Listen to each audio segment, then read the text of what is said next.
Ah là là là là, ça fait plaisir. J'imagine même pas le nombre de personnes qui nous attendaient ce soir. Combien de personnes attendaient notre défaite, notre chute, ou je sais pas moi, un match bizarre de la part du Real Madrid. Hein? Tout ça pour se foutre de notre gueule. Après le match face à Monaco, fallait voir. Les gens disaient que, oh, Monaco, c'est pas une grande équipe. Croyez pas que vous êtes vous êtes au retour. Croyez pas que vous êtes de retour. Nani, Anna. Aujourd'hui, on a montré quoi? Qu'est-ce qu'on a montré aujourd'hui face à Villarreal? Même moi qui vous parle là, je vais pas mentir, j'attendais voir ce que le Real Madrid allait montrer aujourd'hui. Mais je sais qu'il y avait des haters aussi qui nous attendaient au carrefour. Et bah vous allez attendre encore. Vous allez attendre encore. Le Real Madrid aujourd'hui, mais quel match! Même si dans le contenu, c'est pas la même qualité de match qu'ils nous ont proposé face à Monaco. Mais franchement, les amis, aujourd'hui, il y avait des choses très positives. Il y avait des choses très très positives. Déjà, l'une des choses que moi j'ai notifié avec notre cher Arbeloa, c'est que le gars, il sait où il va. Il sait où il va. Aujourd'hui, encore une fois, on a eu la même composition que le match précédent. À la seule différence, Kamavinga était à la place de Tchouaméni qui était suspendu. Vous voyez, le match d'avant aussi, c'était à peu près la même composition. Arbeloa sait où il va. Il sait où il va. Et ça, c'était l'un de nos problèmes, les amis, avec Xabi Alonso. Vous vous rappelez? Xabi Alonso, tout le temps qu'il a passé au Real Madrid, combien de compositions différentes on avait avec lui? Carrément, on s'en plaignait. Chaque match, c'était de nouvelles compositions. Une composition marche aujourd'hui. Le match d'après, il te change, il te met autre chose. Alors que là, en seulement 4 matchs avec notre cher Arbeloa, on commence à avoir une composition type. On commence à voir les joueurs qui sont titulaires, les remplaçants. Et tout commence à rentrer dans l'ordre. Tactiquement parlant, ça a l'air beaucoup plus cohérent que d'habitude. Et franchement, les gars, vous n'imaginez pas à quel point ça fait plaisir. Ça fait plaisir. Hein? Ça, c'est la première chose. Et la deuxième chose que moi j'ai remarqué, les amis, depuis l'arrivée d'Arbeloa, c'est que le Real Madrid, on prend plaisir devant nos matchs. Même quand c'est difficile, on prend plaisir. Hein? Mis à part le match face à Albacete, même face à Albacete, on a pris plaisir. Qui peut dire le contraire? C'est pas parce qu'on a perdu qu'on n'a pas pris plaisir. Moi, j'ai pris plaisir. Voilà, ça marquait de partout. Aller-retour, ça égalisait. Moi, j'ai pris plaisir. Depuis le match face à Levante où le Real Madrid s'est fait huer, où Vinicius s'est fait huer, j'ai comme l'impression que les joueurs, voilà, ils ont pris une nouvelle résolution. Ça commence à se battre les uns pour les autres. Dans le jeu, ils essaient toujours de faire les meilleurs choix. Vinicius n'est pas égoïste. Kylian Mbappé n'est pas égoïste. En tout cas, beaucoup moins qu'avant l'arrivée d'Arbeloa. Vous voyez? Dans le jeu, c'est beaucoup plus cohérent. Jude Bellingham et Arda Güler, ça matche bien. Et aujourd'hui même, j'ai vu un Jude Bellingham qui apportait aussi offensivement parlant. Parce que justement, ça, c'était l'un de nos gros problèmes avec Xabi Alonso. Les deux, ça matchait pas lorsque Jude Bellingham voulait aussi aller vers l'avant.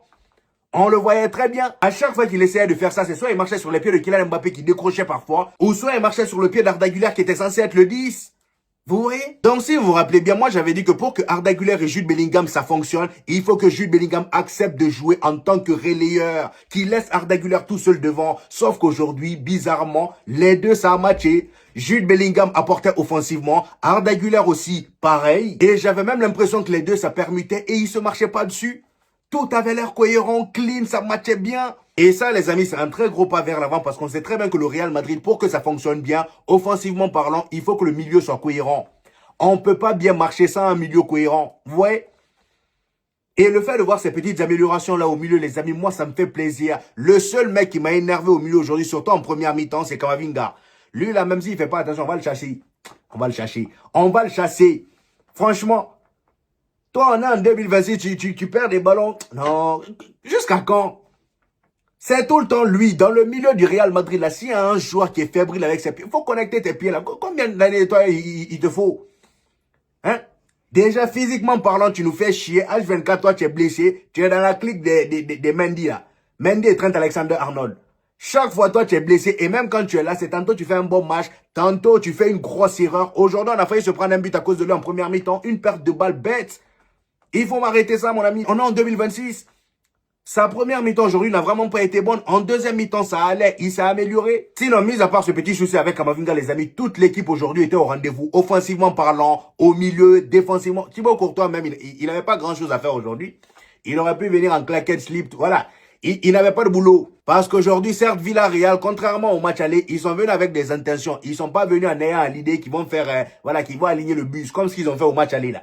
Ils ont fait ça, ils ont perdu. Aujourd'hui, ils avaient de gros retours. Il y avait Pape Gueye qui était de retour, le milieu sénégalais qui a marqué en finale d'ailleurs. Il était de retour. Pépé était de retour. Il y avait même Miko Tadje qui était présent aujourd'hui. Donc franchement, l'équipe était presque au complet. Raison d'ailleurs pour laquelle en première mi-temps, on a eu un match assez équilibré, même s'il y avait un léger avantage pour le Real Madrid qui essayait de garder beaucoup plus le ballon. Mais en termes d'occasion, ça allait de part et d'autre. Villarreal, à chaque fois qu'ils récupéraient, ils essayaient de jouer dans notre dos, étant donné qu'on jouait très haut. Et franchement, ils ont quand même réussi à se créer quelques belles situations en première mi-temps. C'est en retour de deuxième mi-temps qu'ils sont un peu calmés, étant donné que Kylian Mbappé, il a fait mouche très vite. Très vite. Le frérot, il est rentré sur une magnifique action de Vinicius. Vinicius qui a été bouillant aujourd'hui. Le gars, depuis qu'on l'a hué, ça y est. Et en fait, lui, il faut le huer. Comme l'a dit Arbeloa, Vinicius est quelqu'un de très émotif. Vous voyez? Il faut réveiller certains sentiments en lui pour que le gars active son prime. Là, ça y est, depuis qu'on l'a hué, là, il se sent bien. Il se sent mieux. Donc, la prochaine fois où Vinicius va commencer à flasher, même si là, pour l'instant, il marque pas, parce que ça fait quand même plus de 3 mois, le gars n'a plus marqué en Liga. La dernière fois, il a marqué en Ligue des Champions, c'est très bien. Mais là, il a toujours pas marqué en Liga. La dernière fois qu'il a marqué en Liga, c'était au match aller face à Villarreal. D'ailleurs, c'était au match aller. Donc, le gars, même s'il n'a pas encore marqué, footballistiquement parlant, ça va beaucoup mieux. Ça va beaucoup mieux. On n'est plus dans voilà du Vinicius irrégulier comme sous Xabi Alonso. Là, depuis l'arrivée d'Arbeloa, le gars, j'ai comme l'impression qu'il se sent beaucoup plus en confiance. Sur le terrain, on voit plus voilà cette guerre d'ego avec Kylian Mbappé. D'ailleurs, aujourd'hui, sur le premier but marqué par Kylian Mbappé, l'action part de Vinicius qui lave tout le monde sur son côté gauche. Il vient à la surface, il tire ses contrées et Kylian Mbappé termine l'action. Juste après ça, on le voit célébrer avec Kylian Mbappé. Ils sont heureux. Vous voyez? Le deuxième but de Kylian Mbappé vers la fin, c'est pareil. L'action part de Vinicius, c'est lui qui fait la passe. Il fait la passe, Kylian Mbappé rentre dans la surface, il cherche le penalty. Moi, je m'attendais à ce qu'il laisse le penalty à notre cher Vinicius, étant donné que le gars, ça fait longtemps qu'il n'a pas marqué. À son arrivée, Kylian Mbappé, quand il galérait là, on se rappelle tous que Vinicius, voilà, il a laissé Kylian Mbappé tirer quelques penalties. Donc moi, je m'attendais, logiquement, voilà, le match est déjà fini. Vous voyez? Le match est déjà fini. Je m'attendais à ce qu'il laisse ça à Vinicius. Malheureusement, il l'a pas fait. C'est Kylian Mbappé, ça m'étonne pas. Il a marqué, c'est le plus important. Mais moi, ce qui m'a énervé, c'est qu'aujourd'hui, j'ai eu l'impression que voilà, les gens voulaient se foutre de la gueule de Brahim Diaz. J'avais l'impression qu'aujourd'hui, tout le monde voulait piquer Brahim Diaz. Déjà, bien avant que le match ne commence, il y a Pape Gueye, voilà, qui a été ovationné par le public de Villarreal. Étant donné qu'il revient de la CAN, il a remporté la CAN, voilà. Il a ramené le trophée de la CAN devant, comment ça s'appelle? Devant Brahim Diaz, qu'on montrait à la caméra chaque 2 secondes, comme si on voulait l'humilier. Franchement, c'est pas gentil. Le gars, il prend ses photos avec le trophée de la CAN, le trophée d'homme du match de la finale, voilà. Il prend la photo et on montre à la caméra un peu Brahim Diaz. Le gars, il était comme ça, il a camouflé son visage parce qu'il voulait pas trop, voilà, qu'on voie ses émotions. Et je le comprends totalement. Vous voyez? Et comme si ça suffisait pas encore, il rentre en jeu, il y a pénalty pour le Real Madrid. Kylian Mbappé récupère le ballon. Il avait toutes les manières possibles de tirer ce pénalty-là. Mais il a fallu qu'il fasse une panenka. Pourquoi faire? Encore une fois, pour humilier mon cher Brahim Diaz. Vous n'allez pas me dire qu'il n'a pas fait exprès.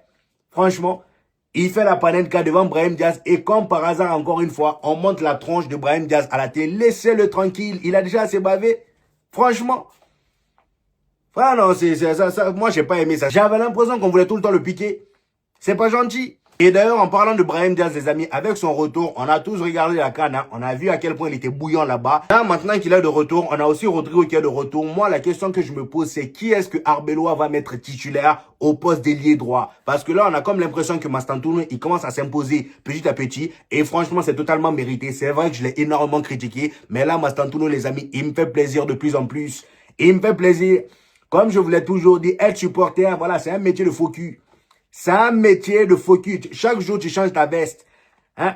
Après, moi, je suis comme ça. J'ai pas honte de le dire. Si aujourd'hui, tu es bon, je vais dire que tu es bon. Carrément, je fais le griot pour toi. Si tu n'es pas bon, je t'allume le lendemain. Je m'en fous. Je suis comme ça. Voilà. Mastantuono, il n'était pas bon, je l'ai dit. Aujourd'hui, il est bon, je le dis. Aujourd'hui même, d'ailleurs, il a été très bon. Il a été très bon. Les efforts défensifs, les replis, le gars, à chaque fois qu'il avait le ballon, il permutait de temps en temps avec Arda Güler qui partait un peu sur son côté. Et dès qu'Arda Güler partait sur son côté, le gars, il rentrait intérieur. Franchement, le gars, dans ses déplacements, il n'y avait rien à dire. Moi, c'est surtout au niveau de ses efforts, les amis, que je le respecte. Je comprends pourquoi Arbeloa l'aime. Je comprends. Même Luis Enrique, à votre avis, pourquoi Luis Enrique voulait l'acheter? Parce que le gars, c'est un joueur d'équipe. C'est quelqu'un qui se sacrifie pour l'équipe. Vous voyez? Même si aujourd'hui, oui, offensivement parlant, parce que ça, c'est un peu mon souci avec lui. Voilà, offensivement parlant, je pense qu'il devrait apporter beaucoup plus que ce qu'il apporte déjà. Parce que les replis défensifs, tout ça, c'est bien beau. Mais mon ami, t'es pas latéral, t'es ailier droit. Tu es ailier droit, donc offensivement parlant, va falloir faire beaucoup plus. Hein? Tu as fait un très bon match, on ne dit pas le contraire, mais offensivement parlant là, on veut que tu apportes beaucoup plus, tu vois? Voilà, sinon à part ça, franchement, Mastantuono aujourd'hui, masterclass de sa part. Dans les efforts, il n'y a rien à dire. Les déplacements, l'envie, tout y est. Tout y est. Vous voyez, il me rappelle un peu, comment s'appelle, Rafinha du côté du FC Barcelone. Rafinha, même quand il fait pas des gros matchs, le gars déjà dans la détermination, dans l'envie, vous voyez, dans l'envie, tu sens que le gars, il est déterminé. Même s'il n'est pas bon dans sa performance du match, tu sens quand même la présence d'un gars qui est sur le terrain, qui dirige l'équipe. Vous voyez? Et je ressens un peu ce côté dans Mastantuono, même si c'est pas à 100% pareil, on est d'accord. Mais franchement, moi, Mastantuono, aujourd'hui, j'ai été satisfait de son match. Dans le pressing surtout, il a été très important. Et d'ailleurs, en parlant de pressing, je pense qu'aujourd'hui, c'est l'un des gros changements côté Real Madrid. C'est l'un des gros changements côté Real Madrid. Sous Xabi Alonso, on était là, à chaque fois, on se plaignant, les joueurs, ils pressent pas. Surtout Kylian Mbappé. Kylian Mbappé ne presse pas, Vinicius ne presse pas. Mais aujourd'hui, regardez, le match précédent, Kylian Mbappé, combien de fois il pressait? Aujourd'hui, en première mi-temps, je voyais tout le monde pressé. Jude Bellingham derrière, Arda Güler derrière, Vinicius pareil, Kylian Mbappé qui fait les efforts. Kylian Mbappé, même si en première mi-temps, il n'était pas très en vue, c'est en deuxième mi-temps surtout qu'on a commencé à le voir beaucoup plus. Mais dans les efforts, il a été là du début jusqu'à la fin. Et il a été récompensé par ses 2 buts. Franchement. Dans les efforts, contrairement à avant, je vois beaucoup plus une équipe du Real Madrid cohérente. Franchement, défensivement, on a été top. Raúl Asensio, et ce gars-là aussi, je voulais en parler parce que Raúl Asensio, les amis, c'est l'un des joueurs du Real Madrid qui en a bavé. On se rappelle, hein, après la Coupe du Monde des clubs, même pendant la Coupe du Monde des clubs, toutes les boulettes qu'il nous faisait avec son grand-père Rudiger. Avec son grand-père Rudiger. Pendant la Coupe du Monde, toutes les boulettes qu'il nous faisait, je sais pas, peut-être que à ce moment-là, les deux traversaient des moments difficiles, je sais pas, sûrement. Mais voilà, Raúl Asensio, à ce moment-là, il enchaînait les boulettes et c'est justement à cause de ça qu'il a perdu sa place au Real Madrid. On se rappelle tous. On se rappelle tous. Heureusement pour lui qu'au Real Madrid, voilà, défensivement parlant, il y a toujours des blessés. Militao, tout ça, Rudiger. S'il n'y avait pas ça, je pense que ça aurait été beaucoup plus compliqué pour lui de reprendre sa place. Mais heureusement pour lui que l'infirmière a commencé à rappeler ses patients comme d'habitude. Militao est reparti. Rudiger est reparti. Et notre cher Raúl Asensio a retrouvé sa place. Et depuis un moment, j'ai pas peur de le dire, c'est notre meilleur défenseur. C'est notre meilleur défenseur. Dean Hussein a été très bon aujourd'hui, mais moi, Dean Hussein, voilà, j'ai un peu de mal à lui faire 100% confiance. Aujourd'hui, même, ça s'est vu en première mi-temps. Voilà, il était un peu fébrile et le ballon passait beaucoup trop de son côté. Moi, je suis plus du côté de Raúl Asensio et aujourd'hui, franchement, il a fait une top performance. Valverde, comme d'habitude, en tant que latéral, il y soit jamais.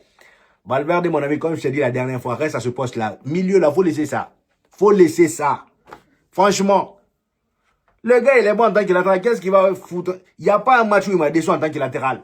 Ou bien, oui, il vous a déçu. Moi, il ne m'a pas déçu. Hein. Aujourd'hui, il a été très bon, Valverde. Il a été très bon. Lui, Carreras aussi de l'autre côté, top performance de sa part. Comme je l'ai dit, notre gardien, il était en claquette chaussette. Aujourd'hui, il n'a pas eu beaucoup de choses à faire. Voilà, il était dans sa cage, tranquille. Hein, Villarreal, c'est vers la fin, là, la deuxième partie de la deuxième mi-temps, qu'ils ont commencé à pousser à l'entrée de Pépé. Là, c'est là qu'ils ont commencé à pousser. Mais heureusement que défensivement parlant, on a été solide.